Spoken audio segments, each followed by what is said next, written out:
Olá, simpáticos, tudo bem com vocês? Bem-vindos de volta à minha biblioteca e hoje nós vamos estudar movimento circular. Para a gente começar a estudar o movimento circular, nós precisamos lembrar de algumas medidas angulares. No dia a dia, nós estamos acostumados a utilizar o grau para medir a abertura angular de qualquer inclinação ou ângulo formado aí. No entanto, o grau ele não é uma unidade pura de ângulo, ele tem minuto, segundo, uma infinidade de unidades dentro dele. Por isso nós utilizamos o radiano. Um radiano equivale à abertura angular gerada quando o comprimento do arco é igual ao raio de uma circunferência. Para fazer a conversão não é difícil, basta aplicar uma regra de 3 simples. E a regra de 3 é aquela ferramenta matemática que a gente mais utiliza no cotidiano. Muito bem, nessa regra de 3 a gente precisa lembrar o quê? Que para cada 1 π radianos nós temos exatamente 180 graus.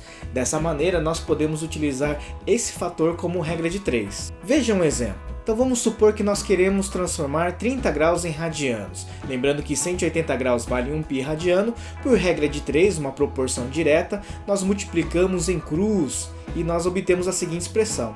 180 graus vezes x é igual a 30 graus vezes π.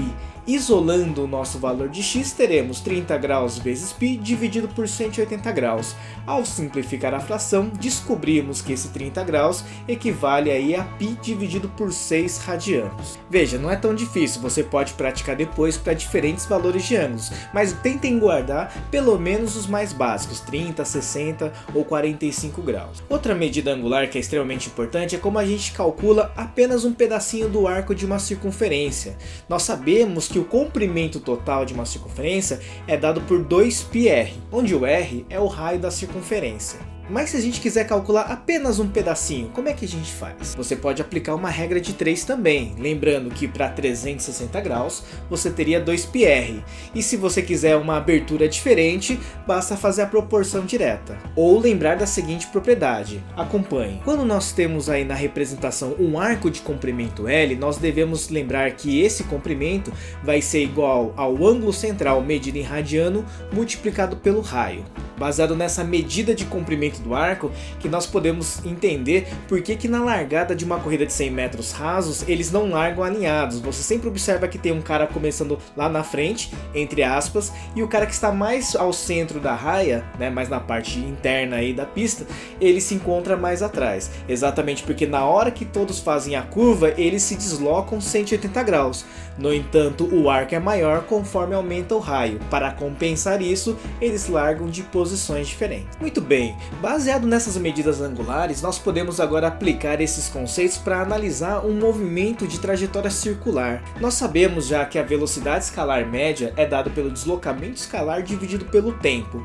Mas no caso de um movimento circular, nós podemos lembrar também que em cima dessa trajetória circular, ele também está realizando uma abertura angular. Então nós podemos definir uma nova grandeza, que é a velocidade angular média. Veja só como ela é muito parecida com a fórmula que a gente já estudou antes. A velocidade angular média é o deslocamento angular dividido pelo tempo. Utilizando unidades do sistema internacional, nós teremos como unidade de velocidade angular radianos por segundo. E como é que eu vou relacionar essa velocidade angular com a velocidade linear? Nós podemos trabalhar juntando as duas ideias. Olha só. A velocidade escalar nós já sabemos que é o deslocamento escalar ΔS dividido pelo tempo. Acabamos de ver pelas medidas angulares que esse deslocamento escalar é o deslocamento angular vezes o raio da trajetória. Veja o que aparece de interessante. No meio da expressão surge a velocidade angular ômega, o Δθ dividido por ΔT.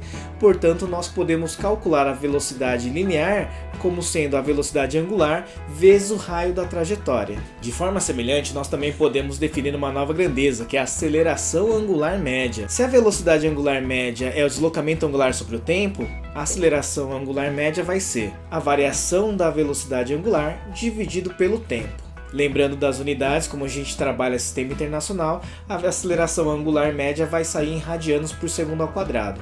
uma unidade já bastante esperada por nós que já trabalhamos movimentos com aceleração. De forma análoga, nós também podemos escrever uma expressãozinha que vai relacionar a aceleração escalar e a aceleração angular. Ele é muito parecido com a forma que a gente acabou de ver para a velocidade escalar. Veja, a aceleração escalar ela é igual à aceleração angular vezes o raio da trajetória. Com unidades no sistema internacional vai aparecer metros por segundo ao quadrado para a aceleração escalar. Pensando que o movimento circular, o corpo se encontra preso nessa trajetória, ele vai se repetindo com o tempo. Então nós podemos definir duas grandezas extremamente importantes para esse tipo de movimento, que é o período e a frequência. O período é o tempo necessário para que o corpo realize uma volta completa, enquanto que a frequência é dado pela taxa de rotação no tempo. Para calcular o período, nós utilizamos a seguinte expressão: o intervalo de tempo necessário para realizar as voltas dividido pelo número de voltas. Dessa forma, nós teremos aí o período. Se utilizarmos o sistema internacional, essas unidades sairão em segundos. Então, por exemplo, se você tem um movimento circular que acontece aí, medido num determinado tempo, por exemplo, 20 segundos, e você observa que durante esses 20 segundos foram realizadas 10 voltas, nós temos o período médio para esse movimento 2 segundos, ou seja, a cada 2 segundos é esperado que ele dê uma volta completa. Já a frequência, ela muda só um pouquinho, veja só. O número de rotações dividido pelo intervalo de tempo que é realizado essas rotações é o valor da nossa frequência. Se utilizarmos o sistema internacional, encontraremos uma unidade diferente, que é o Hertz ou o RPS, rotações por segundo. Vale a pena lembrar que muitas vezes nós utilizamos como unidade para a frequência o RPM, as rotações por minuto, e a conversão é extremamente simples. De RPM para rotações por segundo ou Hertz, basta dividir por 60. Então, utilizando o nosso exemplo anterior, se nós temos 10 rotações acontecendo em 20 segundos, nós temos uma frequência de meio Hertz, ou seja, ele realiza meia volta para cada segundo de movimento. Considerando ainda uma situação de movimento circular uniforme, o que a gente espera aqui? Que a velocidade angular seja constante, ou seja, a forma como ele vai girando sobre a trajetória, ele mantém o mesmo ritmo. Dessa maneira, nós podemos escrever uma expressãozinha que é muito semelhante à fórmula de MRU. Acompanhe. O espaço angular final ele é igual ao espaço angular inicial mais o seu deslocamento angular, que vai ser dado pelo produto da velocidade angular e o tempo. Veja que ela é muito parecida com a fórmula do S igual a S0 mais VT. Complementando um pouquinho as fórmulas, já que estamos trabalhando o MCU, we could fight the battles that they never could. movimento circular uniforme, nós podemos reescrever a forma de velocidade angular e linear ou escalar em função do período e a frequência. A fórmula fica um pouquinho comprida, mas é basicamente a mesma coisa. Veja. A velocidade angular nós podemos escrever como sendo 2π sobre período, lembrando que como o período é o inverso da frequência, podemos escrever como sendo 2πf. Já a velocidade linear, como é a velocidade angular vezes o raio, basta pegar a relação de cima e multiplicar pelo raio no final. Quando trabalhamos encontro no movimento circular uniforme, esses tempos, esses intervalos entre os encontros, ele acaba sendo bastante irregular. Então se eu falo que num determinado encontro aconteceu em 2 segundos, espera-se que esse encontro aconteça sempre a cada 2 segundos. Nós temos aí duas situações possíveis. Veja só.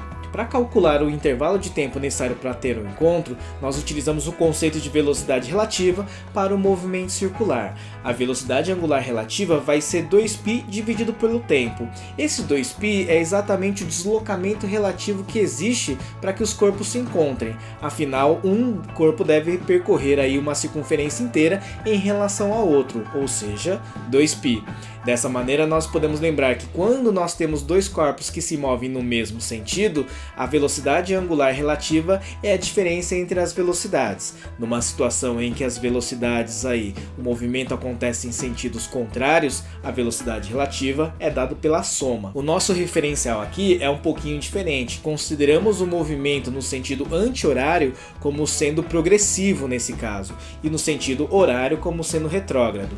Então cuidado com os sinais na hora de substituir na expressão. E por hoje é só. Embora nós tenhamos várias fórmulas novas, o conceito base ainda é o mesmo de cinemática daquele movimento retilíneo uniforme. Qualquer dúvida, reveja a aula, faça um bom formulário, escreva as legendas do que significa cada um dos termos, tente fazer algumas questões e nos vemos na próxima aula.